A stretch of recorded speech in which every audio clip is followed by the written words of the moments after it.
right, day 2 of camp is in the books. We gotta hold on to this phone tight because it's gonna blow away. What a day, huh? Windiest day ever. I'm glad we're not golfing.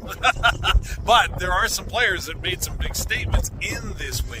Yeah, you know what? The more we see Aju out here, guys, the receiver who got drafted this year, the better he looks. I think he's had an outstanding camp. And the other thing, too, is these quarterbacks, they're throwing the ball really well from top to bottom.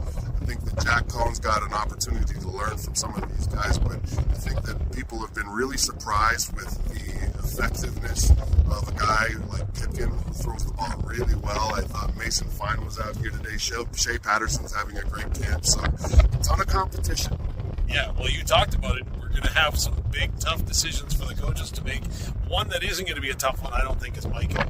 Micah Johnson's been fantastic. Listen, Micah Johnson and Anthony Lanier, if those two can stay healthy this year, they are going to be an absolute terror. I'm so glad they moved Lanier back into the interior because he makes everybody around him better. And if offensive lines aren't able to just focus on number 4, Micah Johnson, the entire game, that's going to open him up. And he played great today. He was all over the field and in the backfield, exactly what you want to see out of 2 veteran defensive tackles. And you know when you leave the house and sometimes you're thinking, geez, there's something missing. I left the keys or something. You've had that feeling all through camp, and you put your finger on what it is. Yeah, so I think that you're right. It hasn't been the intensity. I've always been sitting here, though, and something's missing. And one of the things that's missing, and I realize it, and it's a really good thing, is complacency.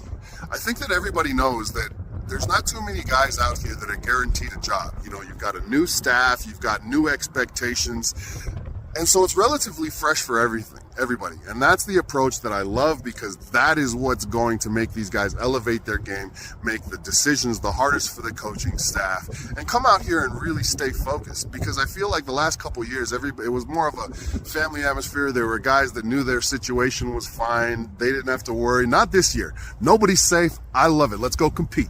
We're going to talk more about it coming up on the Sports Cage this afternoon at 3.